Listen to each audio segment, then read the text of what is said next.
Hello, everyone. Elwood here. Tonight, we're putting aside our philosophy books and pulling up a bar stool to explore what Wild West saloon kitchens served up. Sure, they were known for whiskey, bar fights, and questionable piano music. But what did people actually eat there? Was it all beans and bacon? Or were there surprises hiding behind those swinging doors? So before you get comfortable, take a moment to like the video and subscribe. But only if you genuinely enjoy what I do here. And let me know in the comments where you're tuning in from and what time it is for you. It's always fascinating to see who's joining us from around the world. Now, dim the lights, maybe turn on a fan for that soft background hum, and let's ease into tonight's journey together. The first thing that hit you when you walked into a Wild West saloon wasn't the piano music or the sound of someone losing a week's wages at cards. It was the smell. Forget the romanticized scent of sizzling steak and fresh cornbread. The real bouquet was more like a punch in the nostrils, a complex blend of sweaty cowboys, wet tobacco, old beer, damp wood, horses that hadn't bathed in a decade. And, if you were lucky, the faintest hint of something cooking in the back. Some saloons tried to mask it with sawdust on the floor, or pipe smoke thick enough to cause temporary memory loss. Others just embraced it. You don't come here for the air, barkeeps would say, slapping flies off the counter with a rag that hadn't been cleaned since the Civil War. And yet, somehow, there was always a kitchen. It might have been a hole-in-the-wall fire pit with a pan of beans bubbling over embers. It might have been a grumpy woman in a soot-covered apron stirring mystery stew with a spoon that doubled as a self-defense weapon. But food was being made somewhere. And if you could smell it through the sweat and the whiskey vapor, you were halfway to dinner. That is, if you could find a seat. Most saloons weren't laid out like modern restaurants. There were no servers, no menus with scripted fonts, just a few splintered tables, some rickety chairs, and one long counter where you could eat, drink, argue, or all three in rapid succession. If you were a regular, the cook might shout something like, "Beans or stew?" And you shouted back your choice without looking up. If you were new in town, they'd stare you down, trying to guess whether you were going to pay or pass out before the plate hit the table. And that's what made saloon dining so special. It wasn't about taste. It was about survival. You ate what they had, not what you wanted. You sat next to strangers who might rob you or save your life tomorrow. And if the food made you sick, well, that's what whiskey was for. In the hierarchy of Wild West cuisine, beans sat squarely at the top. Not because they were delicious, but because they were cheap. Indestructible, and could survive an apocalypse, a gunfight, and a stampede without breaking a sweat. Pinto beans, black beans, navy beans, it didn't matter. If it was dry, vaguely edible, and could be boiled into submission, it ended up in the pot. Beans were the unsung heroes of saloon kitchens, served morning, noon, and night, often to men who hadn't seen a vegetable since they left Kansas. Preparation was simple. Step 1, pour beans into a pot. Step 2, boil them for 6 hours over a questionable fire. Step 3, serve them with salt pork, a stale biscuit, and a look of mild apology. Some cooks tried to get fancy, adding lard and onions, or even chili powder if they were feeling ambitious. But most didn't bother. In the Wild West, flavor was considered a luxury, and seasoning was whatever blew in from the open window. Beans were hearty, filling, and predictable. 3 traits that cowboys respected more than gold. They fueled long cattle drives, powered poker nights, and gave you something to chew on while you waited for the piano player to start again. Or for someone to get tossed through the front window. The only downside: aftermath. 1 cowboy eating beans was tolerable. 10 cowboys in a saloon full of beans was a biological weapon. It's said that some bar fights weren't started by insults, but by a single silent but deadly betrayal near the stove. Still, beans were dependable. When the meat ran out, when the chickens fled, and when the cook had exactly 7 brain cells left from the whiskey fumes, the beans remained, unbothered, unburnt, unchanged. Some cowboys even preferred them. They could be eaten cold, reheated endlessly, and used as makeshift currency in emergencies. Legend has it a man once bought a horse with 3 pounds of salted beans and a promise never to return. So yes, saloon food had its highs and lows, but beans. No sir, beans were the baseline, the bedrock, the humble heartbeat of 1,000 dusty meals. You didn't love them, you respected them. And sometimes that was enough. If beans were the soul of Wild West saloon cuisine, salt pork was its slightly greasier backbone. A slab of fat and meat so tough it could survive a thunderstorm, a barb roll, and 6 months in a saddlebag without changing texture. Salt pork wasn't bacon, though cowboys loved to pretend it was. It was pork belly, heavily salted and often smoked, preserved in barrels with enough brine to season a small ocean. The salt kept it from rotting, and also, arguably, from being edible. Cooked right, salt pork was tolerable, fried up in a hot skillet. Served crispy and sizzling, it had flavor, grease, and that satisfying crunch that made you briefly forget the rest of your dinner came from a can. But cooked wrong, which happened often, it was like chewing a salted boot heel dipped in axle grease. Still, salt pork had its fans. It was easy to transport, hard to ruin, though many tried, and gave even the blandest pot of beans a salty punch of joy, or at least a reason to drink more whiskey. Cooks in saloons didn't waste a single bit. The fat used to fry everything from potatoes to biscuits. The rinds, tossed into stews or given to dogs, or to unlucky newcomers who didn't know the difference. 1 bite, and they'd learn real quick that the barkeep wasn't joking when he said, "Chew slow or choke proud."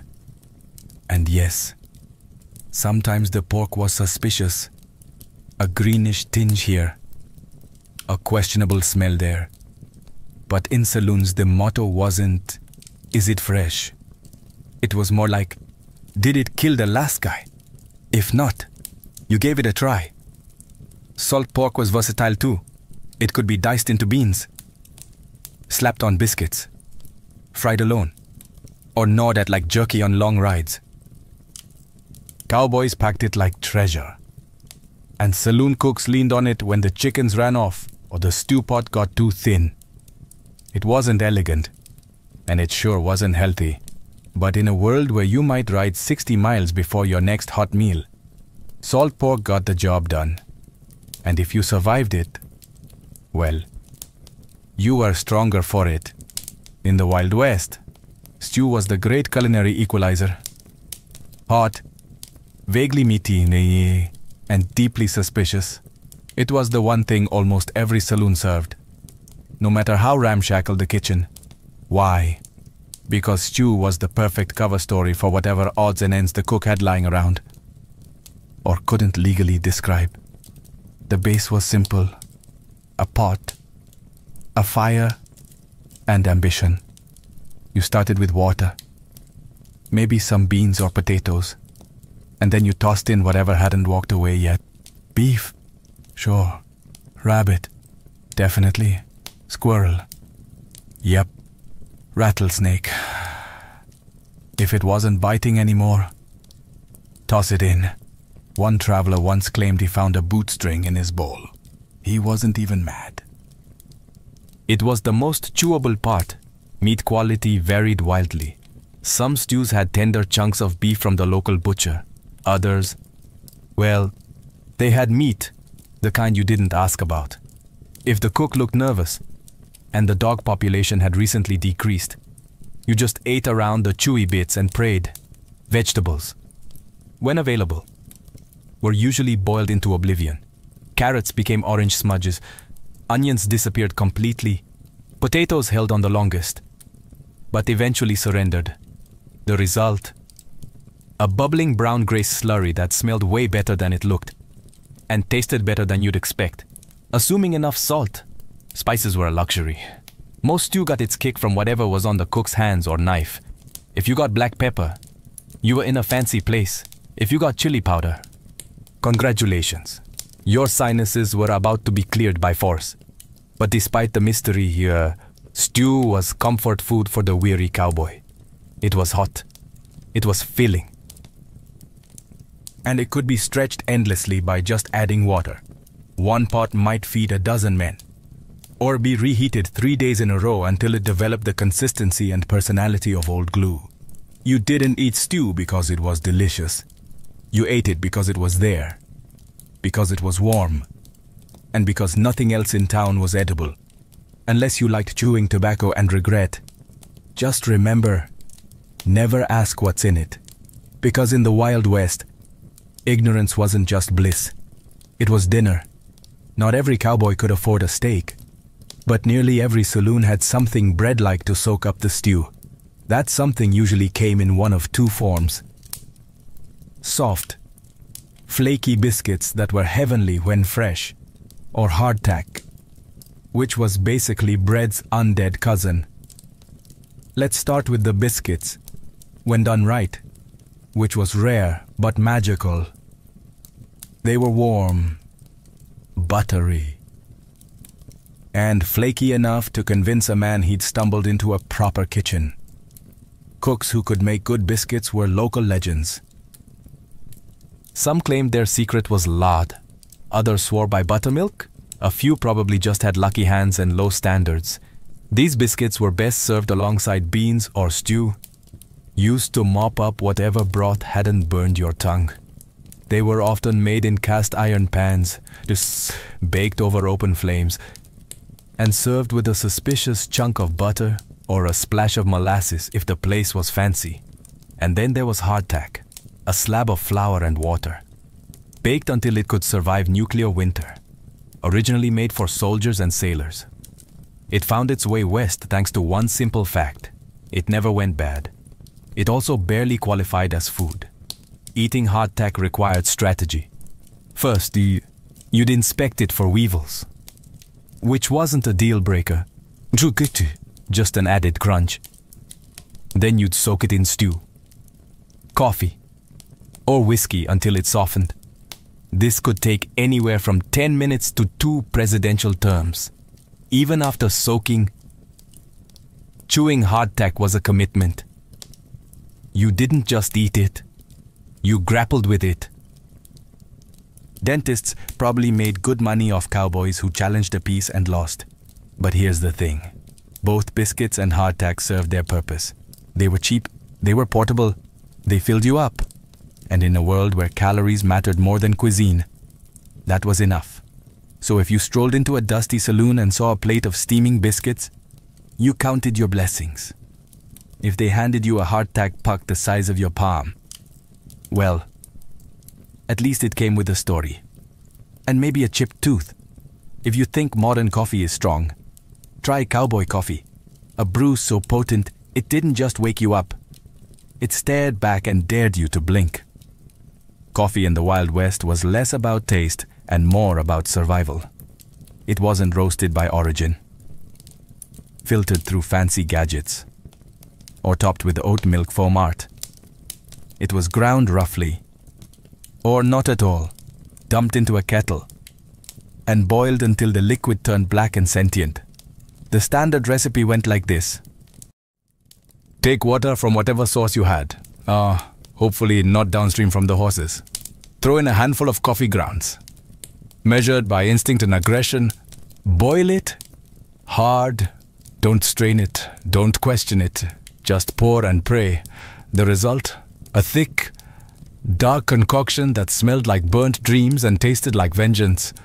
It wasn't uncommon for the last sip to contain more grounds than liquid, which meant cowboys got both caffeine and fiber in one heroic gulp, and yet they loved it. Coffee kept you warm on cold desert mornings. It kept you awake through night watches. It masked hangovers and helped digest questionable stew. It was fuel, comfort, and punishment, all in one tin cup. Saloons didn't always serve coffee unless they had a kitchen. But if they did, it came out boiling hot, probably old, and strong enough to strip paint. One cowboy described it as like drinking a kick from a mule. But you miss it when it's gone. Fancy folk might have added sugar or canned milk if available. Everyone else just grimaced and powered through. And if a saloon had been reheating the same pot all day, you'd get the boldest brew known to man. Thick as tar and twice as resentful. It's worth noting that some cooks reused old grounds to stretch the pot. This economy method led to coffee that tasted like disappointment and regret, but it still counted, because in the Wild West, you didn't drink coffee for pleasure. You drank it to feel alive and stay that way. In the Wild West, meat wasn't just food, it was currency, status, and occasionally a test of bravery. If you could afford it, you might walk into a saloon and order a steak. What you got depended entirely on luck, timing, and whether the cook held a personal grudge against your face. Steak, in theory, so that was a luxury. In reality, it was often a tough, overcooked slab of beef that had been fried in a pan with lard, scorched into obedience, and served with exactly zero garnish. If you asked for it, medium rare. The cook would just stare at you until your mustache wilted when fresh beef wasn't available. And let's be honest, it usually wasn't. Saloons turned to other options. Dried jerky, salted buffalo, occasionally venison, or even wild boar, if someone had gotten lucky on a hunt. And by lucky, we mean managed to hit it and drag it back before the buzzers did. In mining towns or far-flung settlements, meat got more creative. Squirrel stew, rattlesnake roast, a tin, roast jackrabbit with seasoning.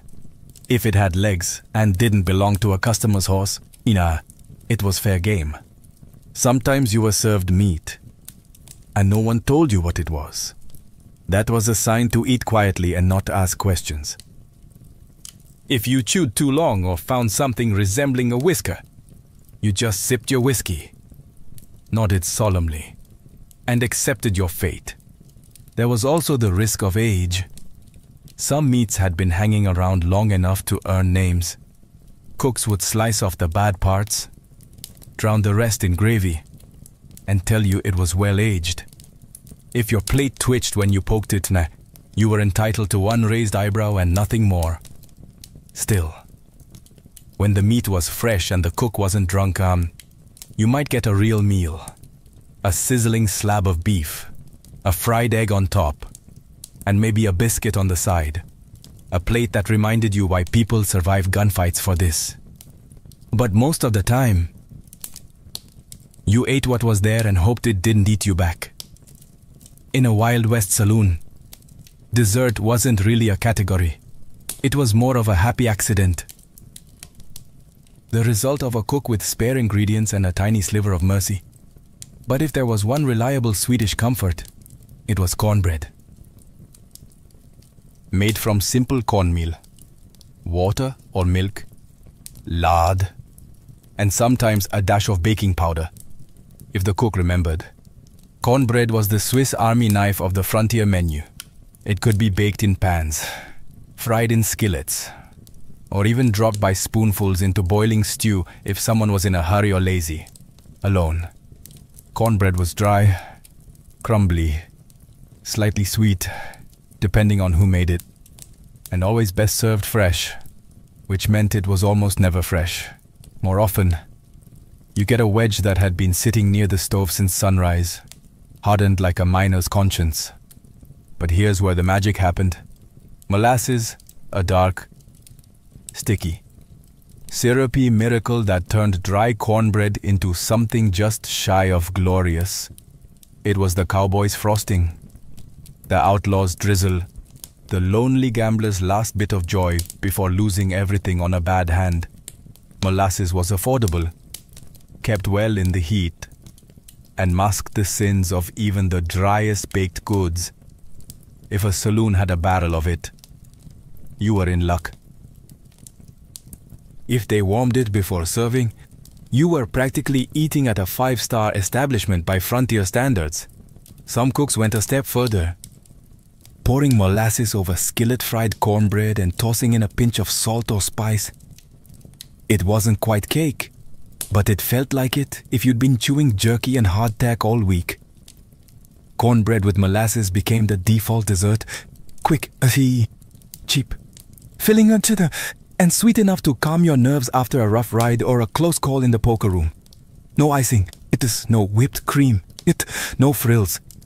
Just grit, grain, and gooey satisfaction. And for many, it was more than enough. Because when your life involved cattle drives, dust storms, and the occasional shootout, dessert didn't need to sparkle. It just needed to remind you that not everything in the West was trying to kill you. If you were lucky enough to stumble into a saloon before noon, preferably sober and not bleeding, you might have been offered eggs and chicken. And if so, you were in the presence of a miracle or a trap. Let's start with the eggs. Fresh eggs in the Wild West were gold, not actual gold, but nearly as rare and equally fragile. Chickens weren't raised for fun. They were cranky, prone to wandering, and occasionally stolen, eaten, or lost to foxes. If a saloon had eggs on hand, they either had their own chickens, a local supplier, or a secret smuggling operation from the next town over. What kind of eggs were they? Hopefully chicken, possibly duck, maybe something else. You learned not to ask. You ordered eggs. And what you got depended entirely on the cook's mood and the egg's age. Some were scrambled to disguise color. Others were fried until the yolks turned to leather.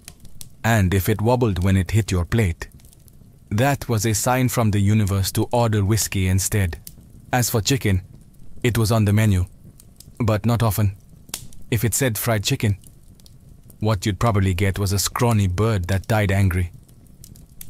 Tough, bony, and fried in lard until the flavor tapped out. Chicken wasn't always worth the chewing, but it was meat. It was hot. And it wasn't beans again. So folks ate it gratefully.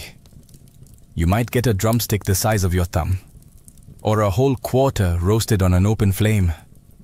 You might also get a feather in your gravy, and that was just part of the charm.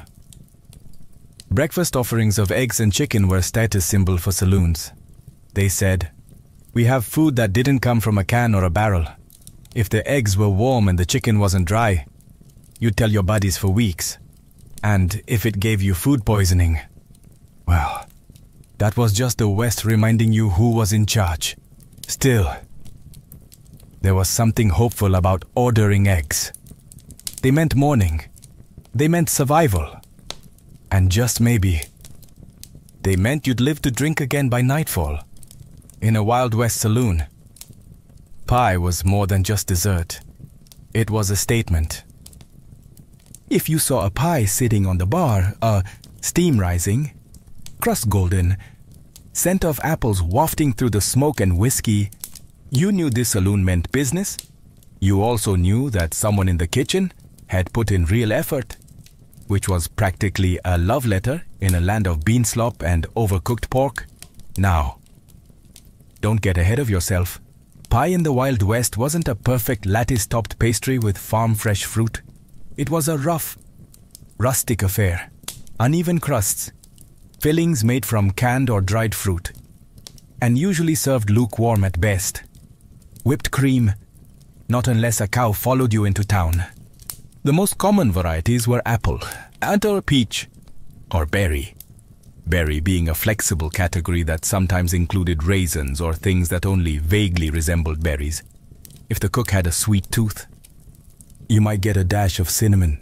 If not, you got crust, sugar, and optimism. Still, pie was a rare treat. Most cowboys hadn't seen one since they left home, and saloons knew that offering pie gave them a competitive edge.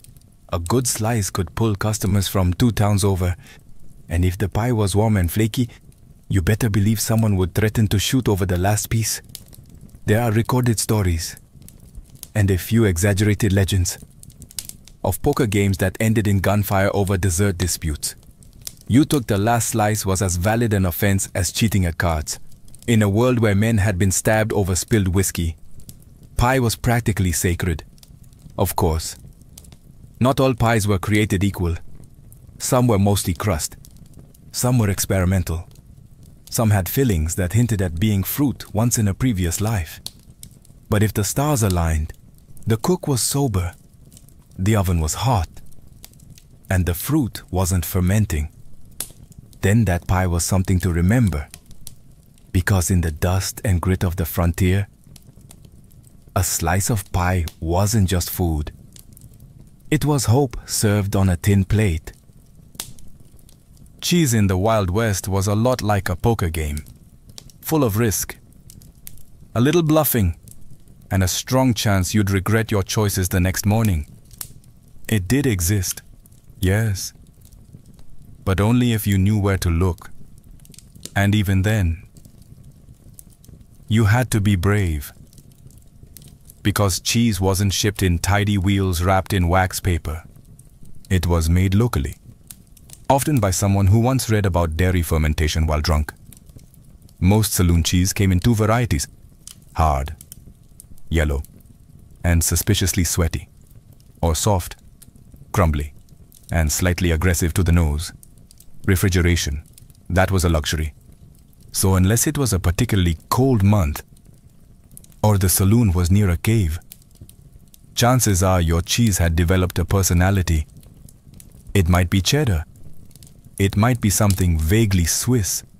It might be a lump of dairy guesswork with salt on top. And if it squeaked when you bit into it, well, that was between you and your jaw.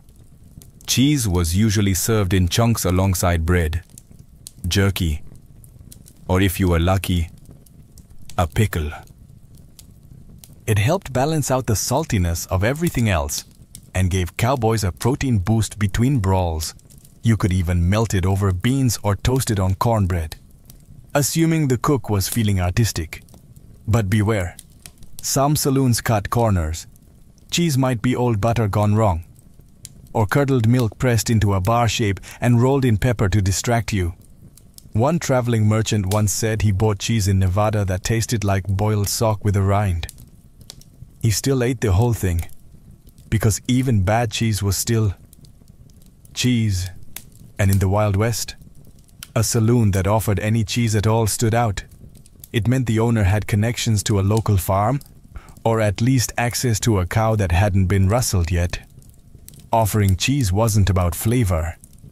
It was a flex, a symbol of civilization in a place where most people still bathed with sand. So if a saloon plate came with a slice of cheese, you'd eye it, sniff it, tap it with your fork, and then eat it anyway. Because in the West, a gamble was just part of dinner. If it could be soaked in vinegar and forgotten in a jar, chances are it was served in a Wild West saloon. Pickling wasn't just a flavor choice. It was a survival strategy. Before refrigeration, saloon kitchens relied on brine and sourness to keep food from crawling off the shelf. Vegetables, eggs, fruit, even meat Nothing was safe from the preserving power of vinegar, and that's how we got pickled everything. Pickled cucumbers, the classic, crunchy, sharp, and occasionally green. They were served as sides, chases for whiskey, or just something to chew on between bad decisions. If you were lucky, they were made fresh with garlic and spice. If not, they tasted like regret and rainwater. Pickled eggs, a saloon staple. You'd see them floating in cloudy jars behind the bar, usually near the whiskey. They looked like ghostly eyeballs and had the texture of sadness. Some cowboys swore by them. A quick shot of protein, no, easy to store, and they mostly stayed down. Others swore at them. Pickled onions, common in mining towns. Sharp, tangy, and strong enough to chase off unwanted conversation. One bite, and you could talk downwind of a stampede. Even pickled peaches or pears might make an appearance, when dried fruit was soaked in sweet brine to create a dish both confusing and strangely addictive. It wasn't dessert, it wasn't dinner, it was just wet, vinegary optimism. The beauty of pickled goods was their shelf life. A saloon could keep jars around for months, sometimes years, without worrying about spoilage. And in a place where meat went bad faster than a poker hand, that was invaluable. But let's be honest, not all pickled items were created equal. Sometimes the jars weren't sealed right. Sometimes the cook experimented. And sometimes the pickled thing stared back at you. There are tales, possibly exaggerated, of men biting into pickled sausages only to find bones, or a label that simply read, maybe pork. Still, pickled foods were part of the Wild West experience. Salty and sour, and strangely satisfying. Like everything else that lasted out there. You didn't eat them for pleasure. You ate them because they wouldn't kill you. Probably, when food was scarce, the kitchen was closed, or the stew looked like it still had a pulse. Cowboys and drifters alike turned to the most dependable item on the saloon menu. Whiskey. It was always available. It required no preparation. And if you drank enough of it, you forgot you were hungry. Or that you'd just eaten a bowl of squirrel mystery meat. Whiskey in the Wild West wasn't aged in oak barrels or curated by connoisseurs. It was rough, raw, and often dangerous. Made from corn, rye, or whatever the barkeep had lying around. It was distilled in back rooms, barns, and bathtubs. The result was a beverage that could clean wounds, strip paint, and fuel a fistfight. Some called it rot gut, others chain lightning, and a few simply referred to it as lunch. When beans were burnt and bread was moldy, men drank their calories, one burning shot at a time. Saloon whiskey wasn't just a drink, it was a survival tool. It helped numb the pain of trail dust, heartbreak, broken ribs, and highly questionable stew. One shot before a duel, 2 shots after, and maybe 3 more while you waited to see if your bullet wound was serious. It was common for saloons to serve whiskey specials, which came with a side of beans or a biscuit, not for flavor, but to keep you upright. Some men ordered whiskey with a pickled egg floating in it, which somehow counted as both hydration and protein. And of course, whiskey was social glue. You bought it to make friends, to start fights, and occasionally to apologize after both. You could measure a saloon's reputation by how fast its whiskey knocked a man off his stool. Quality, don't ask. Some whiskey was barely more than colored moonshine. Additives ranged from tobacco juice to cayenne pepper. It burned going down, and if it didn't, you were probably drinking kerosene. Still, no one complained, because whiskey was warm, cheap, and honest. The only thing on the menu that never lied about what it was. And on nights when your meal came in a glass, with no fork and no judgment, you raised it high and called it dinner. In any Wild West saloon that dared serve food, there existed a shadowy, smoke-covered figure whose power rivaled that of the bartender, the sheriff, and the town preacher combined. The cook. This individual, often unshaven, always irritable, was either a life-saving genius or a culinary war criminal. There was no middle ground. You'd never see them smile, but you'd remember their cooking for days, either in gratitude or gastrointestinal trauma. Saloon cooks weren't trained chefs. They were usually ex-miners, ex-cons, or ex-somethings who knew how to build a fire and weren't afraid of questionable meat. Their kitchen. A fire pit, a dented stove, and a single cast iron pan that hadn't been washed since the gold rush. And yet, somehow, they fed entire saloons. On a good day, they'd whip up a pot of chili that could bring a man to tears, in a good way. The biscuits would be warm, the beans cooked through, and the cornbread just sweet enough to remind you of home. But on a bad day, the beans were scorched, the meat was grey, and the stew had an unsettling layer of oil that moved when the pot was still. You didn't complain. You couldn't. Saloon etiquette was clear. Never insult the cook, because the cook controlled everything. The salt, the grease, the mystery meat ratio. If they liked you, you got the freshest cut. If not, you got the spoon scrapings from last night's disaster, reheated into chili surprise. They also doubled as the saloon's unofficial bouncer. No one wanted to get hit by a ladle that had just survived frying salt pork. And if the cook had a cleaver, which many did, they could clear a room faster than a shotgun. Despite their moods, these cooks were vital. They kept cowboys on their feet, miners from passing out, and travelers from collapsing mid-sentence. They worked long hours in heat and smoke, took insults as seasoning, and lived by a single rule. If you don't like it, there's the door, or the whiskey. So whether they were your savior or your saboteur, you always nodded respectfully to the cook, because in the Wild West, they held your stomach and your fate in their greasy, glorious hands. Now that we've walked through the swinging doors, sniffed the stew, and stared down a pickled egg in a foggy jar, the real question remains. Would you actually eat the food served at a Wild West saloon? Let's be honest. Modern taste buds might not survive the experience. The beans were basic, the meat was a gamble, and the stew was more mystery than meal. You'd need strong teeth, a stronger stomach, and the kind of appetite that comes from riding 40 miles on a sunburned horse with nothing but dust in your lungs. But here's the thing.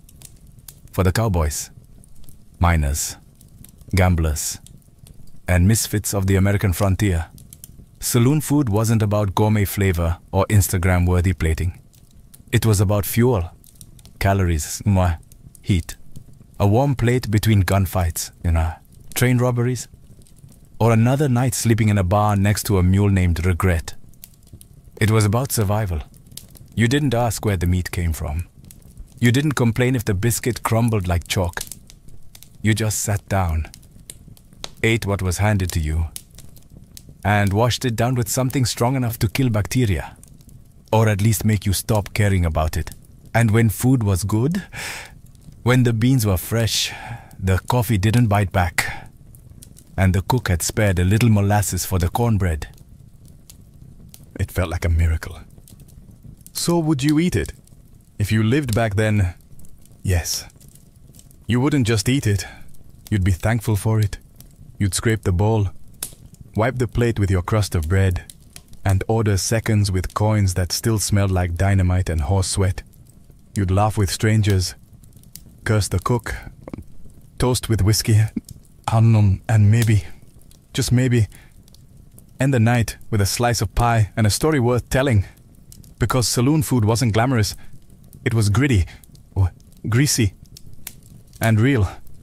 And in a world where the West was still wild, that was enough. Long before tattoos were scrawled across biceps and backs in trendy shops with buzzing needles, they were something far older, etched not with fashion in mind, but with mystery, meaning, and survival. Let's rewind to a time when cities didn't exist, when gods hadn't yet been given names, and humans lived close to the bone, in both spirit and skin.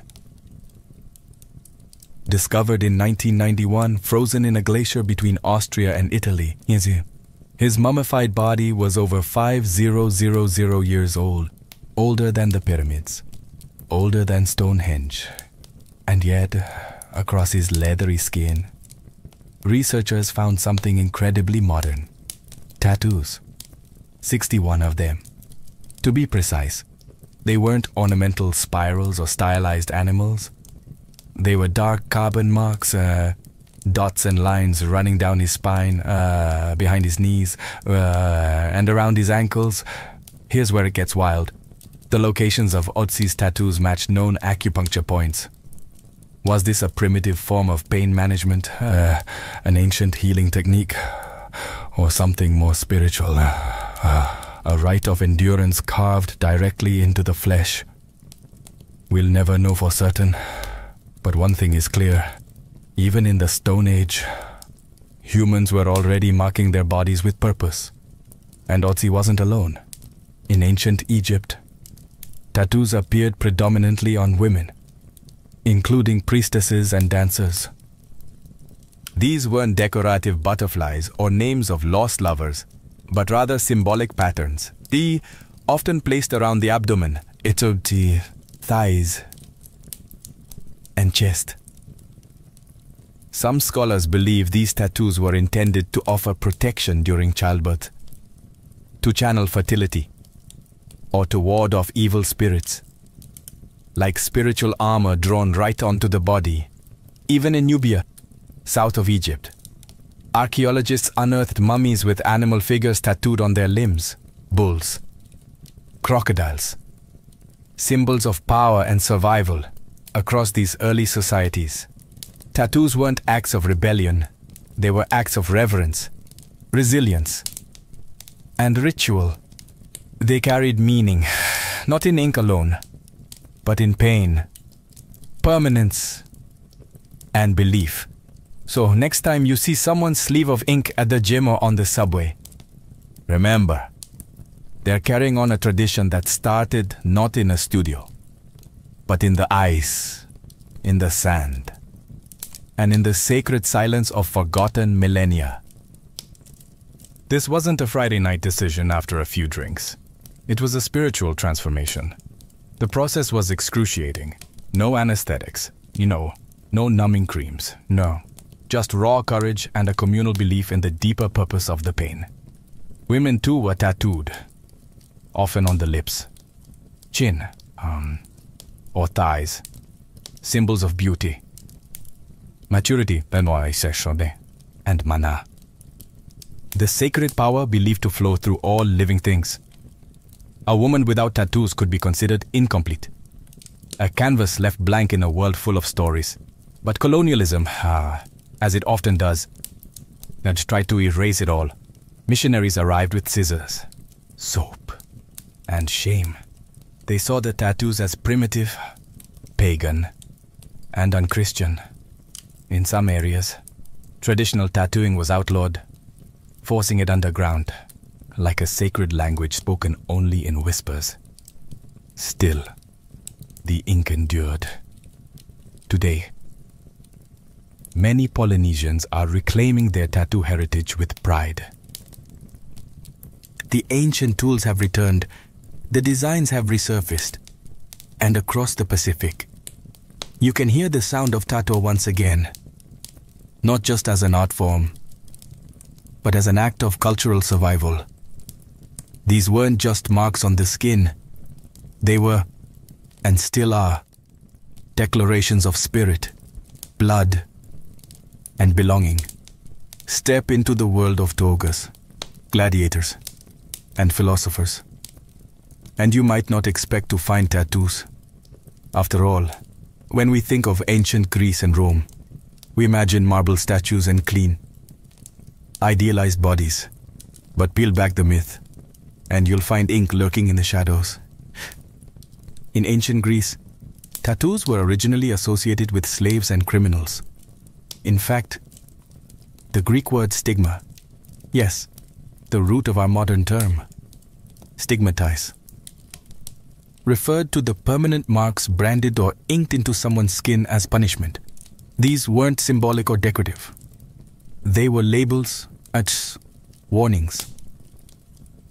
If you were a runaway slave or a captured enemy, your captor might tattoo your forehead with a message like, "Stop me, I ran away."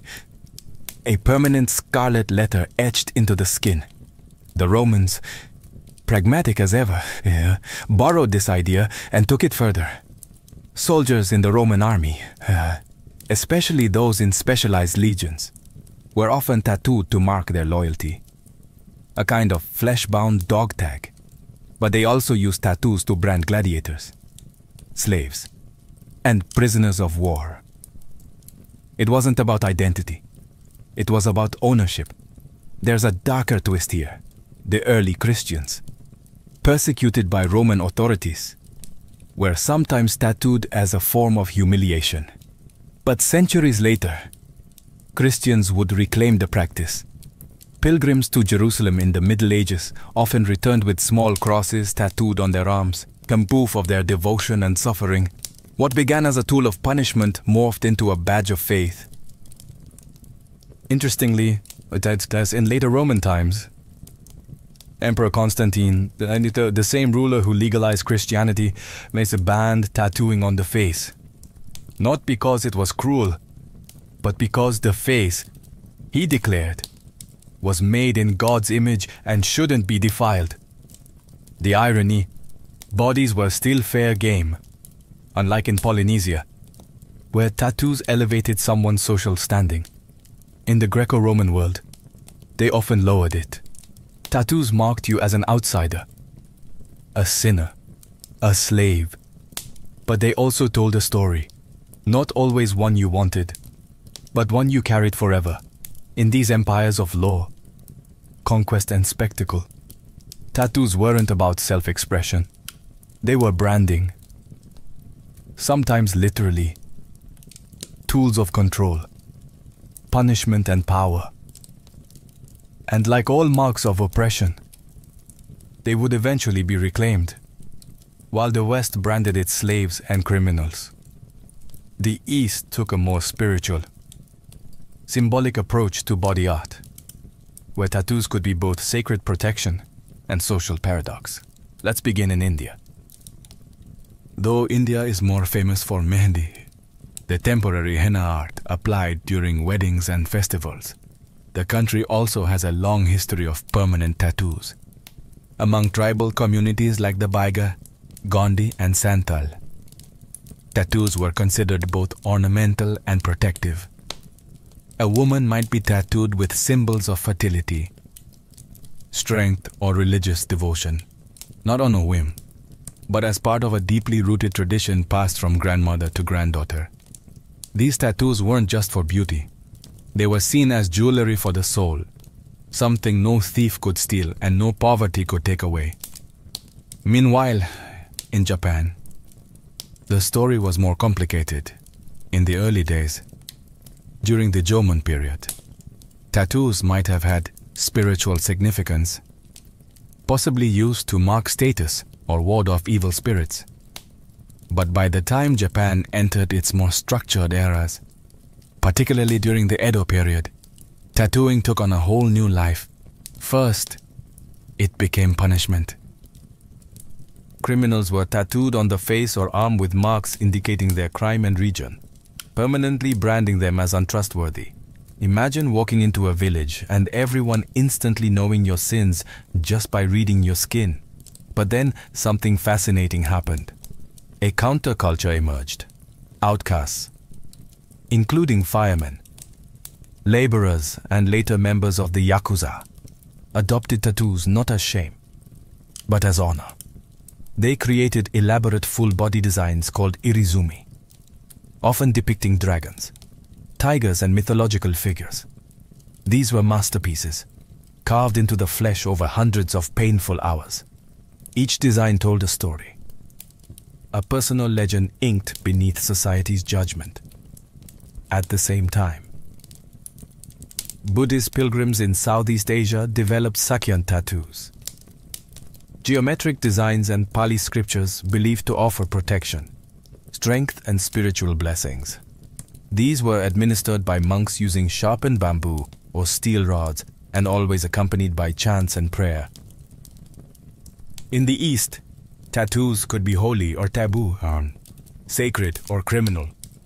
It all depended on who wore them and why. But one thing was certain. In these cultures, skin was never silent. It spoke of power, punishment, prayer, and pride.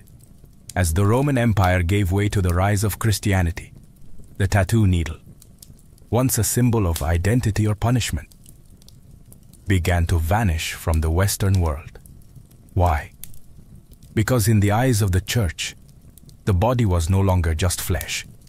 It was a temple. And temples apparently weren't meant to be scribbled on. The early Christians had a complex relationship with tattoos. On one hand, some groups adopted tattoos as declarations of faith. Pilgrims traveling to Jerusalem would have small crosses tattooed on their wrists to signify their devotion, a permanent spiritual passport. These were symbols of endurance and survival, proof they had made the sacred journey and lived to tell the tale. But that was the exception, not the rule. By the early Middle Ages, the dominant message coming from religious authorities was clear. Marking the body was a pagan practice, and pagan meant sinful. The Bible, specifically Leviticus 19.28, was often cited. You shall not make any cuttings in your flesh for the dead, nor tattoo any marks upon you. I am the Lord. That single line was enough to bury an entire art form across much of medieval Europe. Tattoos became synonymous with heathenism, witchcraft, and heresy. Not something you wanted associated with your name during the Inquisition. In monasteries and Christian kingdoms, tattooing virtually disappeared, reduced to whispers and superstition. But even in this era of suppression, the ink never truly dried. In the far reaches of the Byzantine Empire, some Christian sects still practiced religious tattooing. Small crosses etched onto hands and arms, often to protect against Islamic enslavement. In Ethiopia, Coptic Christians maintained tattoo traditions as well, marking young believers with sacred symbols as part of spiritual rituals. And among crusaders, the knights who marched to the Holy Land, tattoos made a quiet return. Some etched small crosses on their bodies, not just as spiritual protection, but so that if they died in battle, they could be buried as Christians, their faith visible even in death. So while the medieval West tried to erase the art of tattooing, it never quite succeeded. The ink hid in monasteries, pilgrim trails, and desert churches, waiting patiently like a buried relic for its time to rise again. As the age of exploration dawned and wooden ships began slicing through unknown oceans, tattoos found a brand new canvas. Sailors, and these weren't royal court artists or tribal shamans. These were rough men, calloused by salt and superstition, who began decorating their bodies with anchors, mermaids, and crucifixes. But how did tattoos return to Europe after centuries in exile? Enter the 18th century voyages of Captain James Cook. When his crew arrived in Polynesia, they encountered entire societies marked in ink. Intrigued and amazed, Many sailors got tattooed themselves, both to honor the cultures they encountered and, let's be honest, to prove they'd been somewhere exotic. Returning to port with tattoos wasn't just fashionable. It was a kind of resume, a living record of where you'd sailed and what you'd survived. Soon, tattoos became the unofficial uniform of the seafaring class. But it wasn't just about style.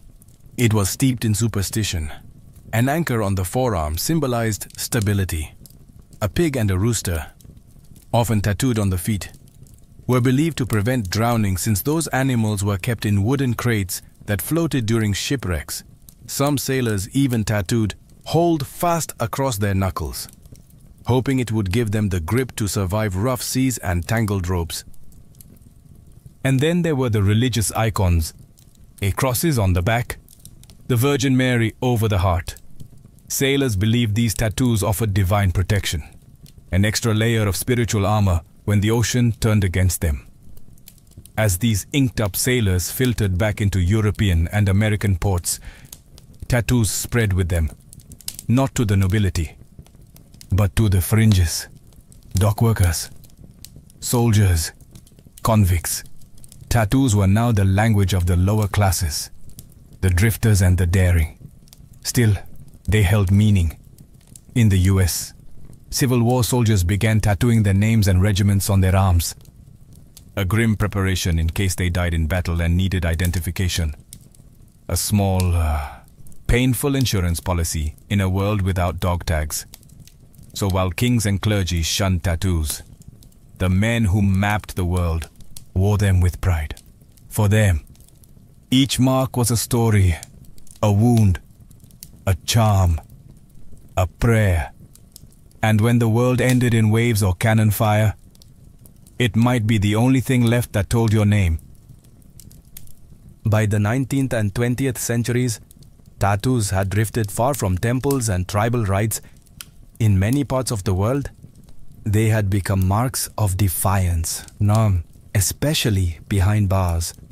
Prisons gave tattoos a new language, a gritty, coded one, spoken in needles, razors and improvised ink. Let's start in Russia, under the iron shadow of the Soviet Union. A secret society of tattoos flourished inside the gulags. These weren't decorative, they were biographical, symbolic, ruthlessly hierarchical. A star on the shoulders. That meant you commanded respect. Barbed wire around the neck.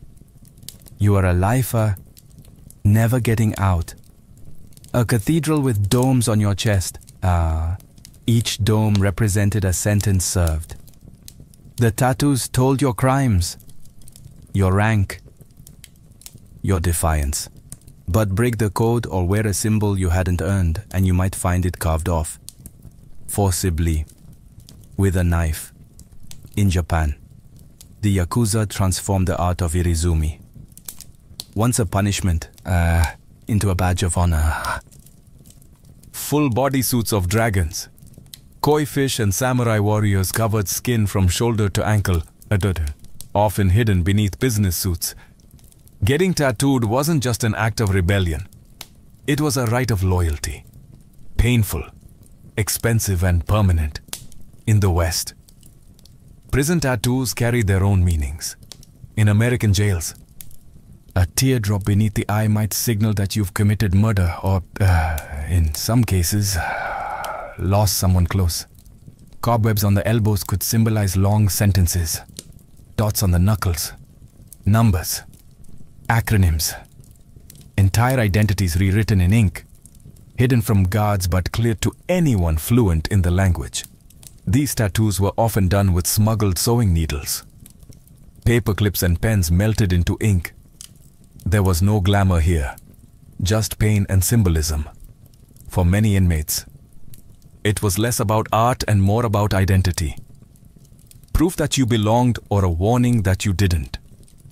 Outside prison walls, these tattoos carried a heavy stigma. They marked you as dangerous, untouchable, beyond redemption.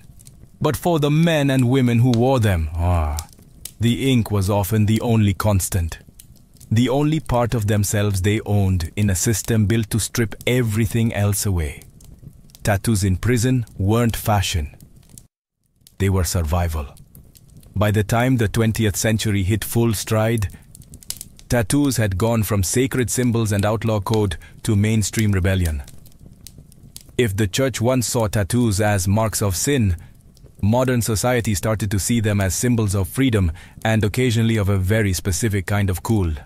In the early 1900s, you could still catch tattooed performers in circus sideshows, tattooed ladies and illustrated men who charged admission to show off their fully inked skin. People gasped. They stared. It was taboo, wrapped in spectacle. But something began to shift around the middle of the century. Soldiers returning from World War II brought back simple tattoos. Anchors.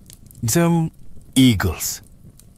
Hearts with mom scrawled inside as personal emblems of pain, patriotism, or survival. These tattoos weren't for show. They were keepsakes, burned into the skin as reminders of the things they'd seen and the brothers they'd lost. Then came the counterculture. In the 1960s and 70s, tattoos began breaking out of their blue-collar roots and onto the bodies of rock stars, bikers and beat poets. Janis Joplin had a bracelet tattooed on her wrist. The Hells Angels wore ink like a badge of honor. The act of getting a tattoo, still a bit frowned upon by polite society, became an act of rebellion, a way to say, I don't care what you think. And tattoo parlors, they were no longer hidden dens in seedy alleyways. They started to go legit. Artists like Lyle Tuttle, who famously inked Cher in the Rolling Stones, turned the needle into a brush. Suddenly, tattoos weren't just symbols. They were statements. Personal, political, powerful. But the stigma didn't vanish overnight. Even into the 1990s and early 2000s, having visible tattoos could keep you from getting hired. No visible tattoos was printed right into many job applications. Ink still whispered of crime, deviance, or recklessness, especially for women whose tattooed bodies were policed more harshly. And yet the tide was turning. Tattoo TV shows emerged. Celebrities embraced full sleeves. Tattoo conventions popped up everywhere. The art form was no longer a subculture. It was culture, from rebellion to runway. Tattoos had finally re-entered the mainstream, but they never forgot their roots. In a world where everything from our voices to our memories lives in the cloud, you'd think something as analog as a tattoo might be left behind.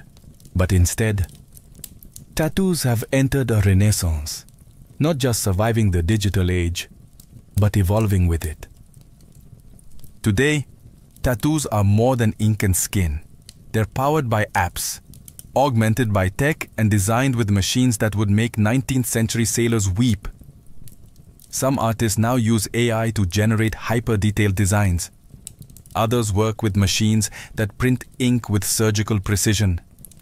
And then there's the rise of smart tattoos. Experimental patches embedded with sensors, capable of tracking vitals, controlling devices, or even lighting up with LED ink. It's not science fiction. It's already being tested in labs. But even without the tech, wound tattoos are booming. What was once taboo is now celebrated across professions, genders, and cultures. Doctors have full sleeves. Teachers wear wristbands of ink. CEOs stroll into boardrooms with elaborate back pieces hidden beneath suits. Social media has democratized the art form. A tattoo in Seoul can go viral in Seattle. Artists build global audiences overnight, and customers can book a session with the tap of a phone. And yet, the meaning behind tattoos hasn't disappeared. If anything, it's become more personal.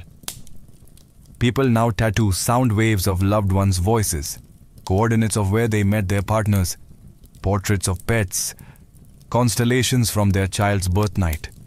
quotes in forgotten languages etched forever to remember, to heal, to belong. Cultural tattooing is resurging too. Indigenous communities from the Arctic to the Andes are reviving ancestral designs, reclaiming identity through skin. What was once suppressed is now proudly worn. A walking act of remembrance. Of course, debates still rage. Is it art or trend? Sacred or superficial? Can you truly own your story if it's filtered through algorithms and likes? But maybe that's the point. Tattoos have always lived in that gray area, between pain and beauty, and permanence and transformation. They are both primal and futuristic, a whisper from the past and a declaration for tomorrow. And as long as humans crave meaning, memory and mark-making, tattoos will endure beneath the surface. Ink will always speak, even when words cannot. Before empires clashed and blood soaked the sand, before kings trembled at her name. Tamiris was simply a daughter of the wind, born to the raw, open steppe. The land she came from was not gilded in marble or echoing with philosophy. It was brutal, free, and endlessly vast. This was the world of the Masahete, fierce nomadic horse archers who rode like spirits of the plains. Their lives shaped by survival, honor, and war. We know little of Tamiris' childhood, but we can imagine the rhythm of it. She would have learned to ride before she could run, to shoot before she could speak in full sentences. Among the Masahete, girls were not caged in tents or veiled by silence. They trained beside the boys, rode with the warriors, and grew up with iron in their blood. To lead, one had to bleed. And Tamiris, even as a young woman, bled for her people. Her tribe worshipped the sun and sky, and lived off their herds, and buried their dead with weapons. Ready for battle in the afterlife. They had no cities, no golden temples, but they had pride. And when enemies approached, they met them not with prayers, but with arrows. Tamiris likely came to power after the death of her husband, who may have ruled the tribe before her. But what's certain is that when the moment came, she didn't inherit leadership. She seized it. In a time when most women were considered property, Tamiris commanded an army. She negotiated with kings. She dared to speak as an equal. And if they didn't listen, she made them. She was more than a queen. She was Shamat, the steppes checkmate, a war chief in bronze and leather, who would soon face the greatest empire on earth. But power, especially for a woman, never comes without consequence. As Tamiris began to solidify her rule, whispers grew louder. Across the mountains to the south, a king was watching. His name was Cyrus the Great, and he wanted more. The stage was set. The steppe wind howled, and Tamiris, daughter of warriors, would soon ride into legend. While Tamiris reigned over the open steppes, far to the south, a different kind of power was rising. Structured, imperial, relentless, Cyrus the Great, founder of the Achaemenid Empire, had already conquered Lydia in the west and Babylon in the south. His banners flew over deserts, mountains and cities, where languages changed every few days' ride. But Cyrus wasn't done. He was a builder of empires, and every builder eventually eyes the horizon. To Cyrus, the Masajete were a threat wrapped in opportunity. They weren't rich in gold or cities, but they controlled the northeastern frontier, and that meant access to key lands, resources and trade routes. More importantly, the Masahete had something no empire could afford to ignore: pride. And pride, in Cyrus's eyes, could be bent or broken, but Cyrus also knew that brute force wasn't always the best first move. He had a reputation for cleverness, diplomacy and strategic trickery. So he tried a different approach. one that kings before him had used to dissolve threats without a single drop of blood. He proposed marriage. According to ancient sources, notably Herodotus, Cyrus sent envoys to Timaeus, offering an alliance through matrimony. On paper, it was a royal match, the great king of Persia and the warrior queen of the Massagetæ. But Timaeus wasn't naive. She saw the proposal for what it was, not an offer of love or partnership, but a calculated attempt to absorb her people without a fight. She declined. And that rejection didn't sit well in the halls of Persepolis. With the diplomatic games over, Cyrus shifted to his favorite language, war. He ordered his army to cross the Araxes River, the natural barrier that separated Persia from the land of the Massagetæ. He was going to take what Timaeus refused to give. But Timaeus was already preparing. She knew the terrain.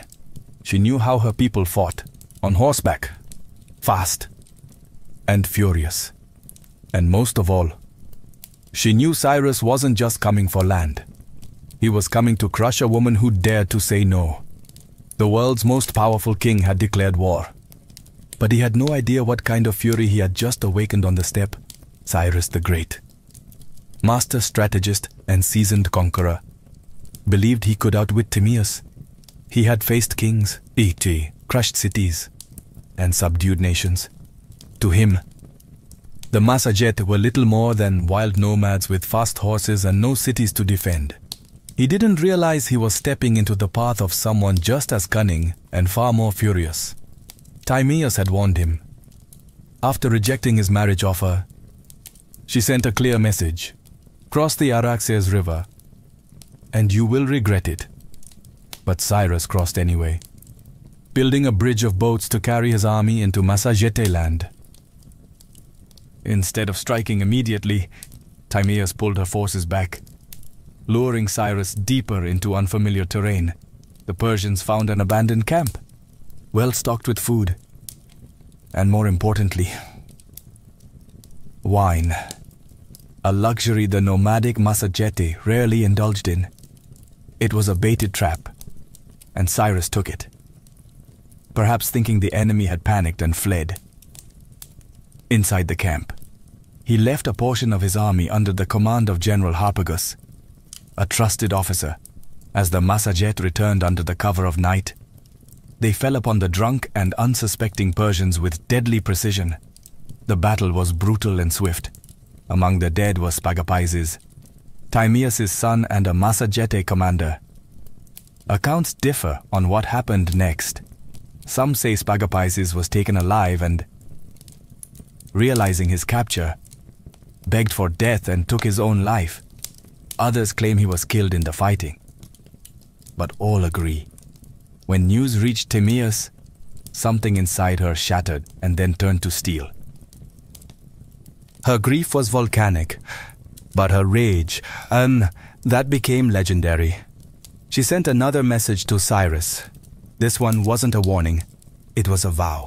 You may be a glutton for blood, she said, but I swear, I will give you your fill. She promised to make the ground run red with Persian blood, and her vengeance would not be quiet. Cyrus had taken her son. He had violated her land. Now he would meet not the queen of the Massagetæ, but the mother of a slain warrior, and the last face he would ever see. The next battle would not be a skirmish. It would be an execution. The sun rose over the plains like a blade, sharp and blinding. Timaeus stood at the head of her army. No longer just a queen, but a storm-given form. Her warriors, hardened by the nomadic life, painted their faces with ash and rage. This wasn't about politics anymore. This was about blood. Cyrus, for all his might, had underestimated the Massagetæ. He assumed they would fight like the tribes he had conquered before. Chaotic, uncoordinated, easy to crush. But Timaeus had spent her life among warriors. She understood how to strike, not blindly, but with precision. She rallied her forces for a full-scale assault on the Persian invaders. And this time, she wasn't holding back. The location of the final battle is lost to history, swallowed by the vastness of the steppe. But what's clear is that Timaeus launched a ferocious counterattack. Her cavalry swept across the plains like a tide of knives. They fired arrows from horseback, closed in with axes, and fought like people with nothing left to lose. The Persians, battle-hardened, disciplined, and experienced, weren't expecting this level of organized fury.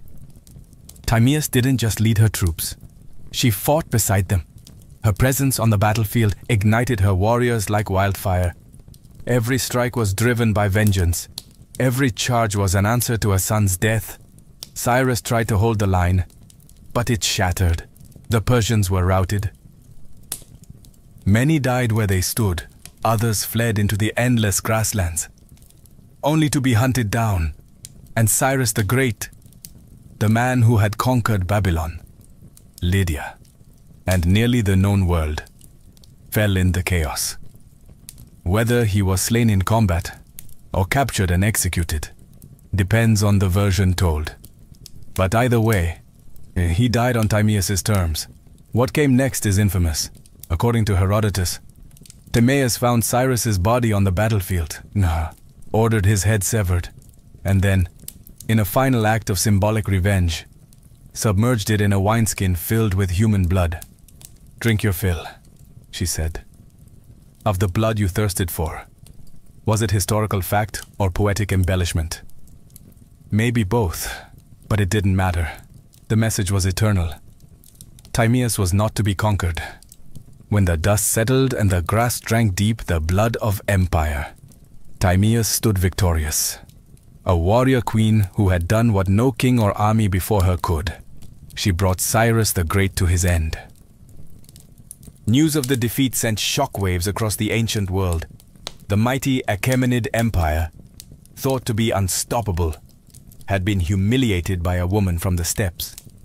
The Persians did their best to downplay the loss, but the death of their founder couldn't be ignored. Cyrus's body was eventually returned and buried with honor in the royal tomb at Pasargadae. Yet the stain of his final defeat would linger like a wound on the empire's legacy, for Timaeus and the Massagetae. However, the victory was more than revenge. It was a declaration. They had defended their sovereignty not just with weapons, but with dignity. Timaeus had stood up to the world's most powerful ruler, and she hadn't just survived. She had triumphed. And then she vanished from history. No record survived detailing her later years, her death, or any successors she may have appointed. It's as if, after taking her vengeance, Timaeus simply rode back into the horizon and allowed the wind to carry her legend forward. In the centuries that followed, historians, poets and chroniclers would try to fill in the blanks, turning her into a symbol as much as a woman. To the Persians, her name was a bitter reminder. To the Greeks, she was a paradox, a barbarian who displayed more nobility than many kings. And to the peoples of Central Asia, Timaeus became folklore. A ghostly queen who rides through the steppe, fierce and unbending. With a sword that remembers, her legacy would inspire countless depictions across cultures. Medieval manuscripts portrayed her in regal armor. Renaissance paintings imagined her towering over Cyrus's corpse. In every age, she became what people needed. A mother avenger, a wild queen, a lesson in hubris, or a symbol of feminine power. But one truth cuts through the myth. She changed history. Timaeus didn't inherit a throne. She forged it in fire and fury. And for one brief, unforgettable moment, the steppe queen proved that not all empires rise. Some fall to the hooves of warriors who ride with vengeance in their hearts. Much of what we know about Timaeus comes not from local Massagetae records. They left no stone tablets or royal archives, but from the pen of a Greek, Herodotus, often called the father of history, writing a century after her time. He immortalized Timaeus in his histories. casting her as a warrior queen of astonishing resolve and terrifying vengeance. But Herodotus wasn't simply reporting facts. He was weaving a story, one part chronicle, one part morality tale, to him and his Greek audience. Tomyris represented the ultimate reversal of imperial arrogance. Cyrus the Great, a man who had conquered half the known world, fell not to a vast army or rival king, but to a woman who fought not for glory, but for her child. Her victory was almost mythic, and Herodotus treated it as such. He even detailed her grisly revenge. The wineskin of blood, the severed head of Cyrus, and her damning words, "Drink your fill." But was it true? Modern historians debate this endlessly. Some argue that Herodotus exaggerated or even invented parts of the tale, using Tomyris as a narrative tool to humble the Persian Empire, which, at the time of his writing, was still a looming force over the Greek world. Others believe that while the blood wineskin episode might be symbolic, the core event, Cyrus's death at the hands of Tomyris, likely did happen. There's also the question of bias. Herodotus, for all his insight, often filtered foreign cultures through a Greek lens. He portrayed the Massagete as wild and free, yet noble, an exotic mirror to Greek ideals of honor and liberty. Tomyris, in that frame, wasn't just a barbarian. She was a moral counterweight to Persian ambition. Still, even if details blurred over time, Herodotus succeeded in one thing. He ensured Tomyris would not be forgotten. Because of him, she became more than a historical footnote.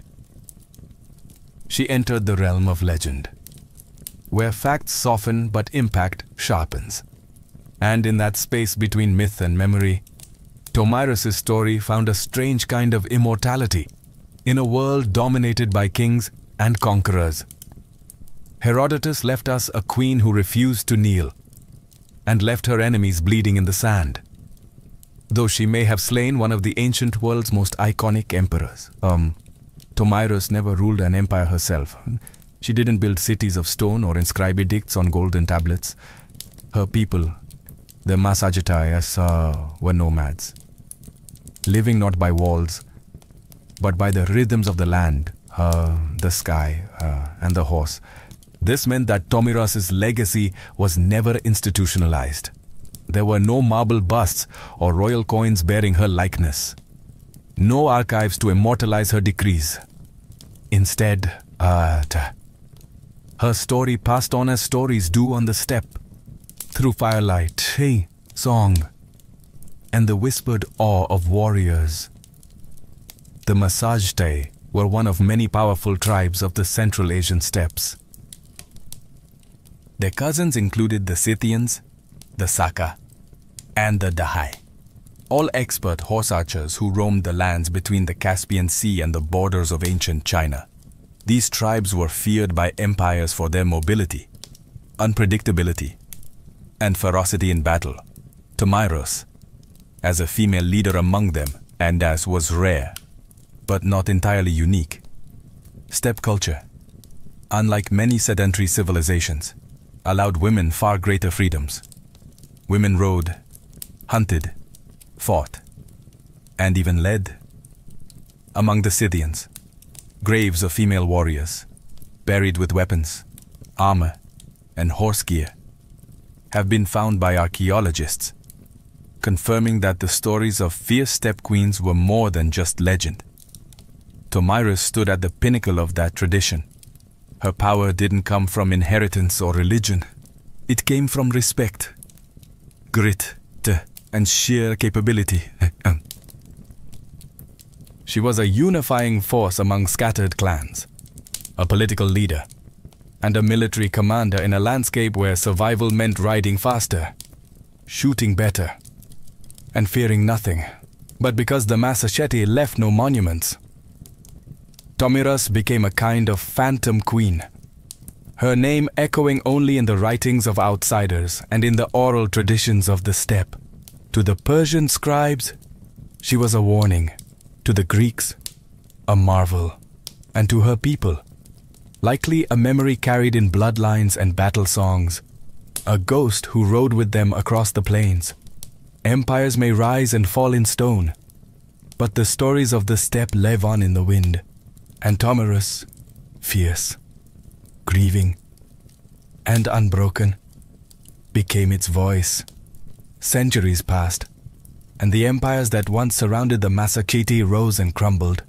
Cyrus's successors built Persepolis, fought Alexander the Great, and faded into the dusty footnotes of time.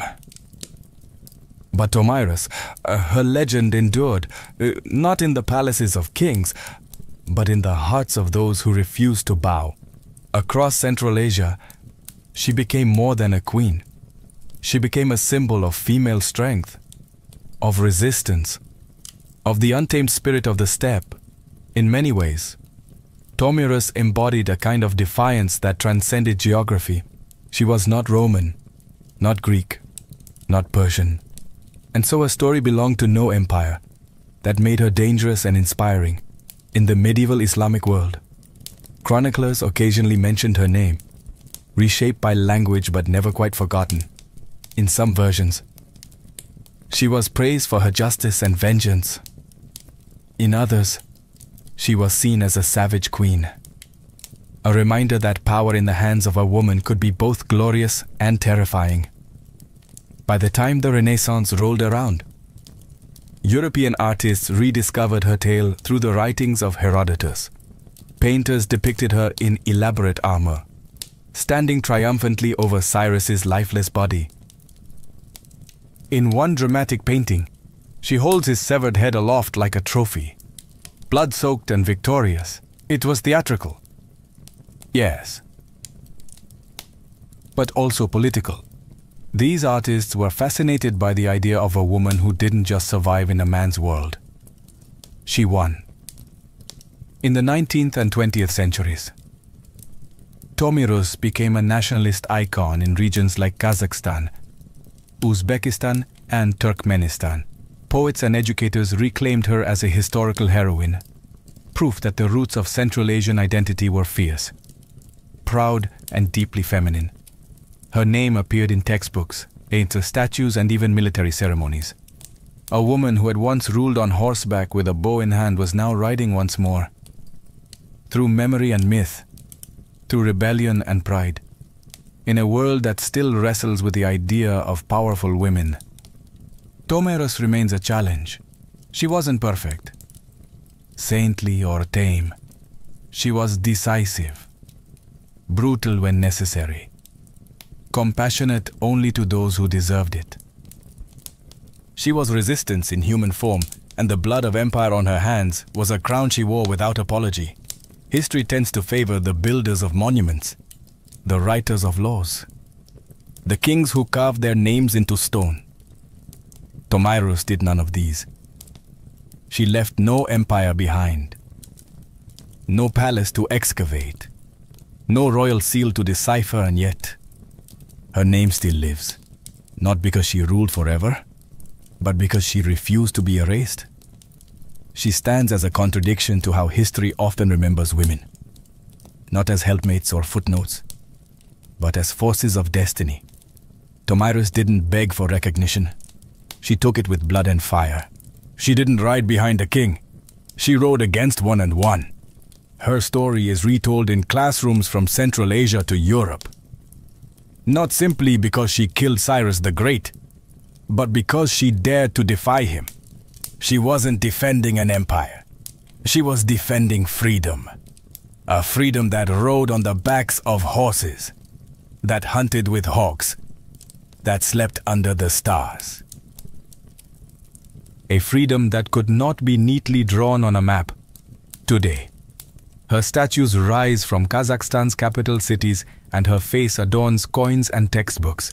To modern Central Asians, she is a mother of nations, a link to a pre-Islamic and a pre-Soviet, proudly nomadic past, a reminder that their identity wasn't born in submission, but in the cry of battle and the gallop of horses, in a world still divided by power, by gender, by men and women. Tamiris is a beacon, not just because she killed a great king, but because she taught us something even greater, that dignity is not given. It is seized. That sometimes. Leadership looks like a mother grieving her son and refusing to let the killer walk away. We often wonder why some names survive while others vanish. Tamiris survived because she was unforgettable. Because in a time when women were expected to disappear into the tents of men, she rose, blade in hand, fury in heart, and carved her story into the flesh of history. Empires fall, statues crumble, but legends ride, and somewhere, in the whispering winds of the steppe, a queen still gallops, unbroken, undefeated, and utterly unforgettable, long before encryption keys and surveillance cameras. There was a simpler concern. How do I keep my stuff safe from nosy neighbors, wandering animals, and ambitious thieves, as human society shifted from nomadic bands to settled civilizations? Possessions accumulated, and with possessions came problems, envy, theft, and the need to secure. The instinct to protect what we value is ancient, primal even. Once humans began storing food, tools, or sacred items in permanent dwellings or temples, they had to find a way to keep others out. But how do you guard something when you can't stand watch forever? The answer: invent a mechanism to do it for you. The earliest known attempt at mechanical security dates back to ancient Egypt, roughly 4000 years ago. And what's astonishing is not just that they had locks, it's that the basic principle behind their invention still exists today.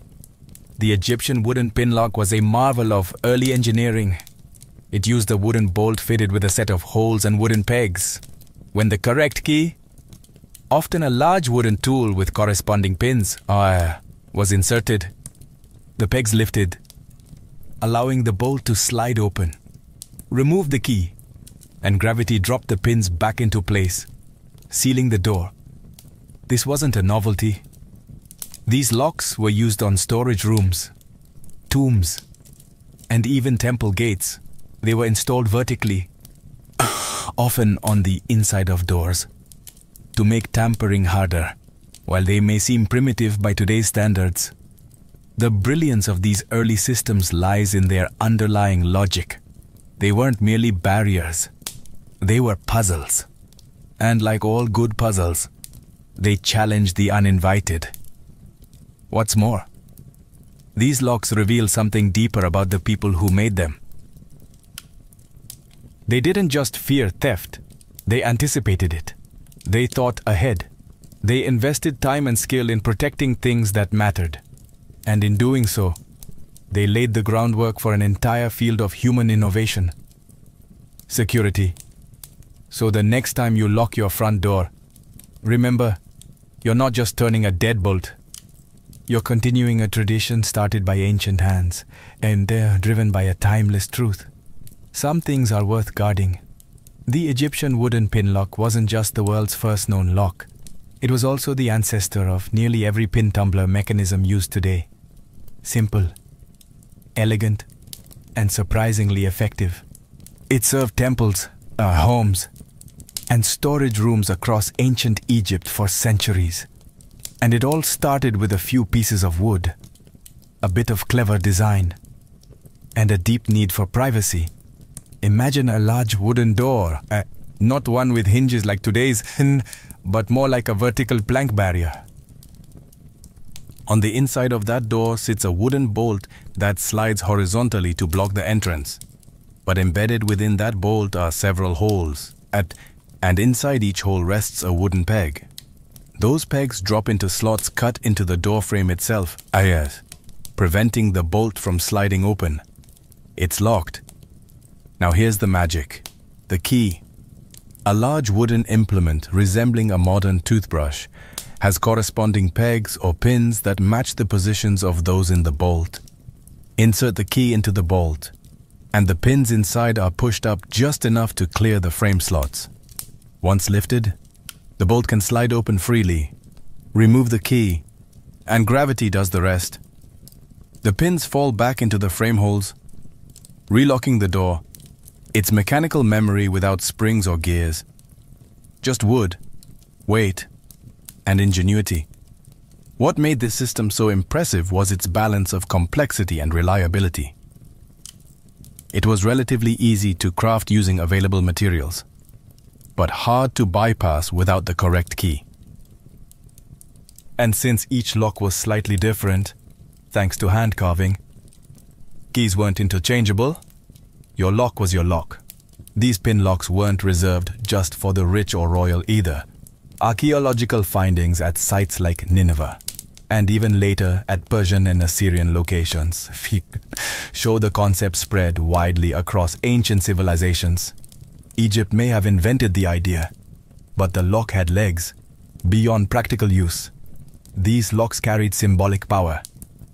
In tombs and sacred buildings, locking something wasn't just about physical protection. It signified reverence, finality, the belief that certain things should remain untouched unless you were worthy enough to possess the key. Security in ancient Egypt wasn't just a function, it was a statement.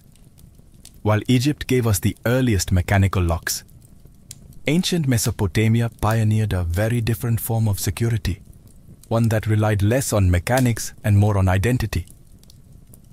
In the land between the Tigris and Euphrates, security wasn't sealed with bolts and tumblers. It was pressed in clay with symbols, authority, and trust. The people of Mesopotamia, including the Sumerians, Akkadians, Babylonians, and Assyrians, developed a method of securing goods not by locking them, but by making unauthorized access visibly impossible. How, with cylinder seals, small carved stone rollers engraved with unique images or inscriptions.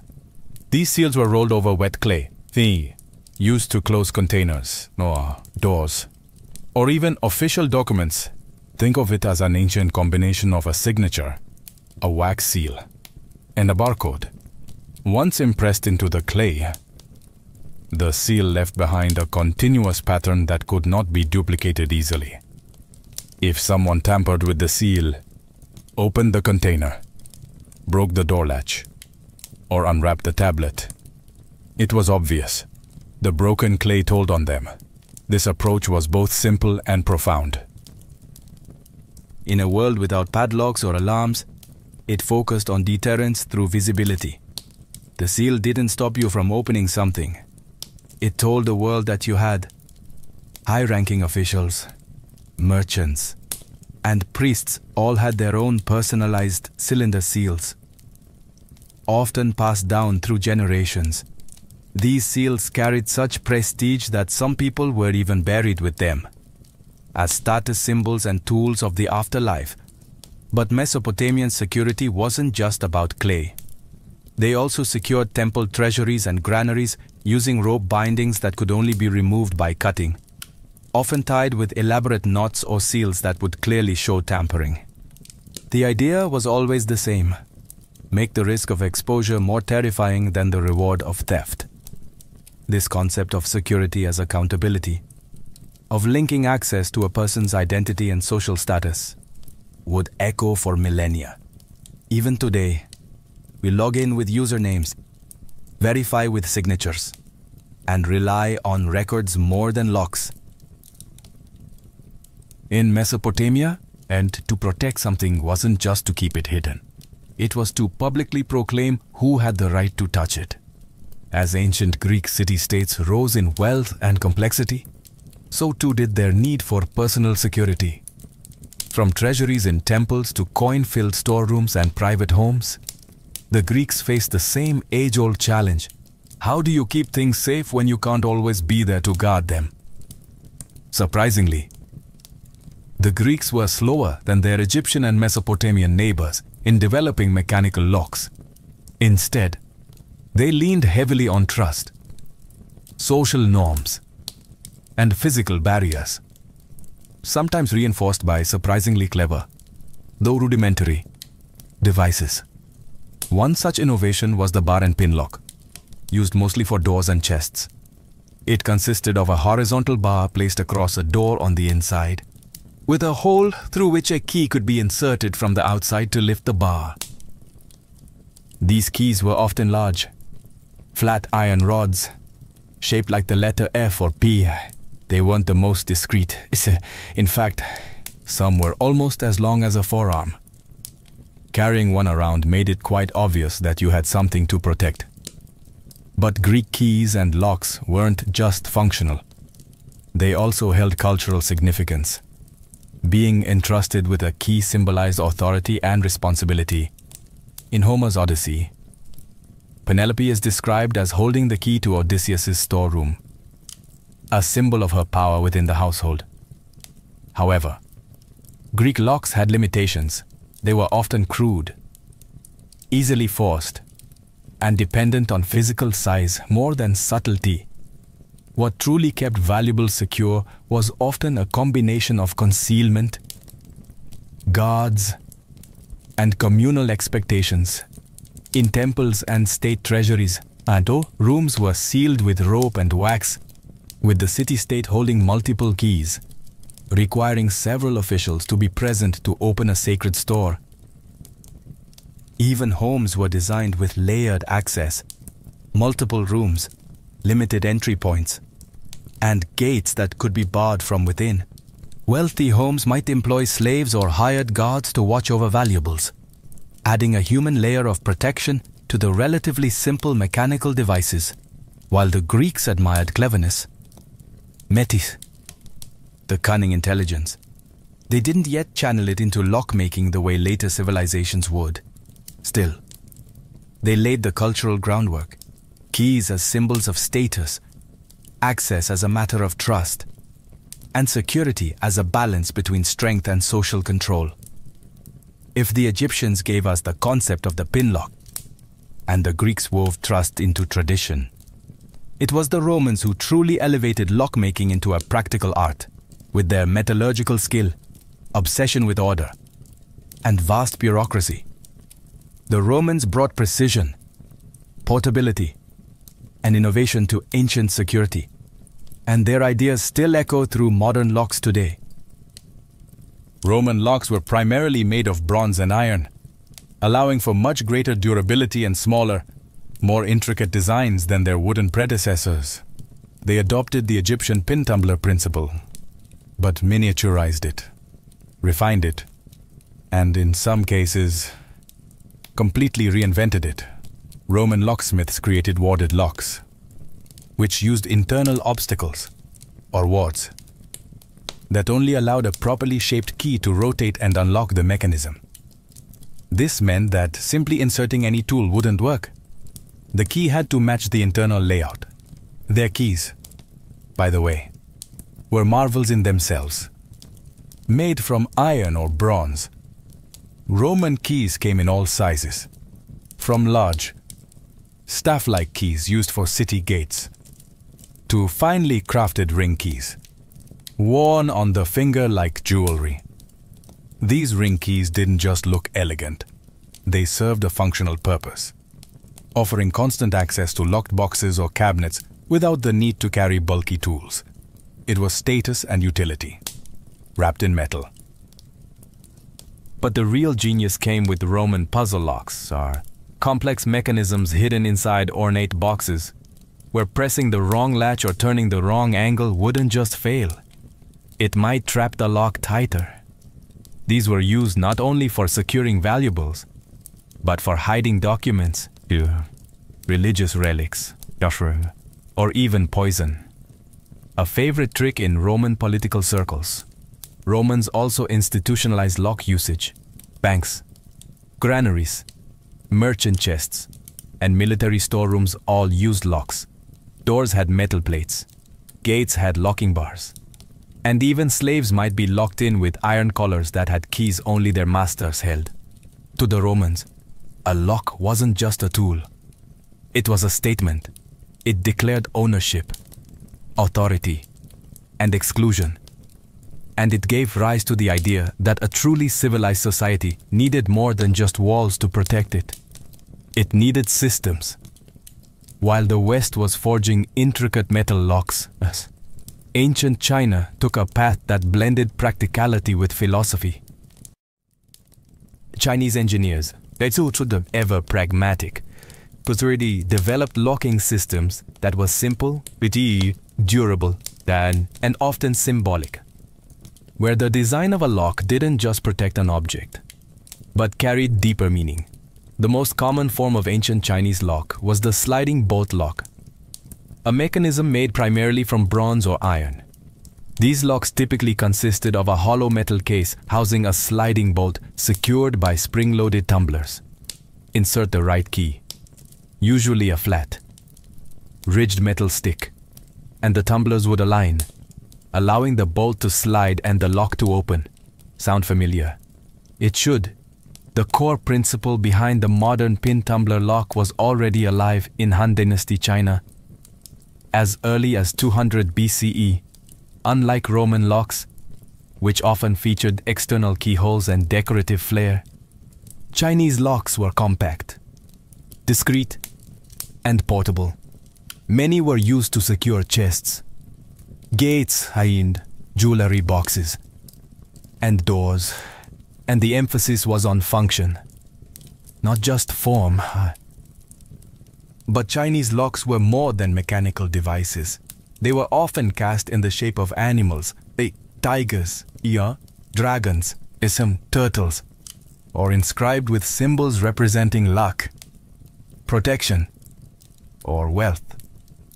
A lock shaped like a fish might be placed on a money box, symbolizing abundance. A dragon lock on a door wasn't just for security. It warned intruders that a powerful force guarded what lay beyond. Locks also played ceremonial roles. During weddings, love locks were sometimes used to bind symbolic boxes or chests representing the couple's bond. The key would be handed over as part of the marriage ritual, a gesture of trust and commitment. Some locks, particularly puzzle locks, were designed to confuse thieves. They had hidden mechanisms, false keyholes, or required a specific sequence of movements to open, not because they were necessarily harder to break, but because they bought time. In ancient times, delay could be the difference between a foiled theft and a successful one. Ultimately, Chinese security culture wasn't built around brute denial of access, but rather harmony between utility, symbolism, and clever design. In that blend of form and function, they developed a quiet legacy, one that continues in subtle locks and symbolic rituals to this day. In ancient India, security was less about brute force and more about clever concealment, or symbolic barriers, and layered protection, blending spirituality with ingenuity. Indian locks weren't just meant to keep people out.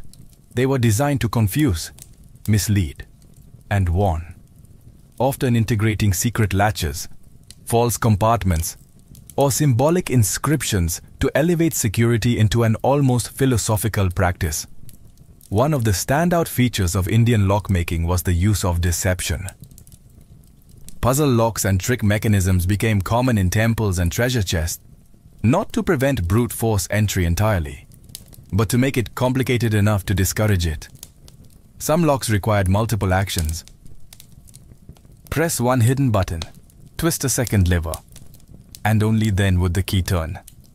Others had decoy keyholes that served no purpose except to trick the uninvited. Temple security especially saw intricate applications. Temples housed offerings of gold, sacred texts, and revered relics. Instead of simply hiding these behind locked doors, priests often layered security, not just physically, but ritually. A storage area might be sealed with wax, knotted rope, and a stamped clay emblem, each bearing spiritual weight. Breaking that seal wasn't just a crime, it was considered a sacrilege. Locks themselves were frequently engraved with religious imagery. Elephants, lotus flowers, deities, and protective mantras, These were not only meant to intimidate the superstitious, but also to imbue the object with symbolic armor. To touch such a lock without permission was, in many cases, an affront to the gods themselves. In Indian royal courts and merchant caravans, small portable locks were used to secure scrolls, trade boxes, and private doors. These were often crafted from iron or brass, built to be both light and durable. Key design was highly individualized, sometimes so unique that a single artisan was responsible for both the lock and its matching key, ensuring absolute security through obscurity. And like elsewhere in Asia, locks sometimes carried ceremonial roles. In marriage rituals or inheritance rites, the unlocking of a sealed chest represented not just access to material wealth, but the transfer of trust as legacy and duty. For ancient India, the best lock didn't merely block, it puzzled, it protected, and it whispered, "Only the rightful may pass." As civilizations grew and trade routes stretched from Rome to China, the need for portable security became urgent. Whether protecting goods in a merchant's caravan or safeguarding a general's war chest, ancient locks had to do more than guard temples or doors. They had to travel. In the ancient world, trade was booming. Silk moved westward from China. Spices flowed from India. Glassware, textiles, coins, and scrolls crisscrossed continents. But with prosperity came risk. Bandits lurked on roads. Dishonest porters pilfered goods. And long-distance travel meant that valuables changed hands, often without their owner present. The solution: locks that were compact, durable, and hard to tamper with. Roman merchants often used small iron padlocks to secure chests, saddlebags, and warehouse doors. These locks had spring-loaded mechanisms and ring keys, robust enough to resist casual theft, but light enough for travel. They were found from Britain to Syria, buried in ruins or rusted shut in shipwrecks. Their widespread presence speaks to a universal concern: protecting mobile wealth. Chinese traders and officials used portable sliding locks, often made of bronze, attached to chests or carts. Some were cleverly disguised, appearing ornamental or embedded within the box itself, and often featured engraved symbols or inscriptions marking ownership. If someone broke the lock, it was not only obvious, it could be prosecuted as both a crime and a dishonor. Nomadic peoples across Central Asia also developed leather and metal clasp systems, and where metal rings and latches could be tied or locked over tent flaps, horse packs, and weapon cases. While these systems were less complex, they emphasized speed and visibility. A traveler would immediately know if their goods had been touched. And on the battlefield, locks were often used on weapon caches, treasury wagons, and command tents. In war, controlling access was crucial, not just to resources, but to information. Scrolls and maps were sometimes sealed in locked boxes, often with multi-key systems, requiring more than one officer to open them. An early version of two-factor authorization. Across cultures, one thing remained consistent: the more mobile the world became, the more ingenious locks had to be. The road brought opportunity, but it also brought risk. And ancient travelers met it not just with swords, but with keys. When we twist a key in a door today or tap a code into a lock screen, we rarely think of the thousands of years of quiet ingenuity behind that simple motion. But every click through our center latch and password is part of a story that began in the dust of Egyptian temples, in the bronze workshops of Rome, and along the silent trade routes that stitched the ancient world together. The legacy of ancient locks is not just mechanical, it's psychological. These early inventions reflect something deeply human: our desire to protect, to exclude, to define what is ours. Whether it was a wooden bolt in Thebes, a ring key in Pompeii, or a puzzle lock in Chang'an, the concept was the same: to create a boundary that only the rightful person could cross. And over time, these boundaries evolved into more than physical barriers. They became symbols. A lock on a temple door didn't just secure gold, it preserved the sacred. A seal on a scroll didn't just hide knowledge, it marked power. Even today, we use locks to mark trust: a locked diary, a wedding chest, a secure vault. The mechanism may be more advanced, but the meaning is the same, in many ways. The most remarkable thing about ancient security is how little has changed. Modern pin tumbler locks still mirror Egyptian designs. Today's privacy seals, passcodes, and even blockchain security echo ancient ideas: personal access, tamper-proofing, and symbolic control. But there's a philosophical twist too. Ancient locks were never foolproof. They could be picked, broken, or bypassed just like today. But their power lay not just in denying entry, but in declaring boundaries. They told the world, "This is mine. You do not have permission."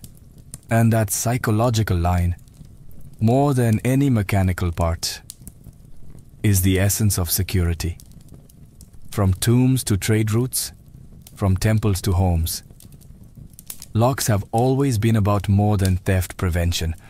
They're about control, identity, secrecy, and sometimes survival.